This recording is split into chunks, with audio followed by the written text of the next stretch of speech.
નમસ્કાર દર્શક મિત્રો, હું છું પરમાર અને તમે જોઈ રહ્યા છો લોક સામના ન્યૂઝ।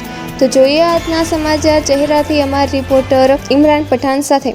પંચમહાલ જિલ્લાના શહેરા તાલુકામાં માર્ગ સુરક્ષાને લઈ ફરી એકવાર બેદરકારી સામે આવી છે। શહેરા તાલુકાના ભેંસાલ પાદરડી રોડ પર જોખમી રીતે નમી પડેલું વાંસનું ઝાડ વાહન ચાલકો માટે માથાનો દુખાવો બની ગયું છે। ભેંસાલ ગામની પ્રાથમિક શાળા પાસેથી પસાર થતા આ મુખ્ય માર્ગ પર વાંસની ડાળીઓ રોડ સુધી નમી જતા અડધો રસ્તો અવરોધાઈ ગયો છે, જેના કારણે ખાસ કરીને બાઇક ચાલકોને ભારે મુશ્કેલીનો સામનો કરવો પડી રહ્યો છે। આ રસ્તો ગોપી મંગલિયાણા અને પાદરડી સહિત અનેક ગામોને જોડતો મહત્વનો માર્ગ હોવાથી અહીં સતત વાહન વ્યવહાર રહે છે।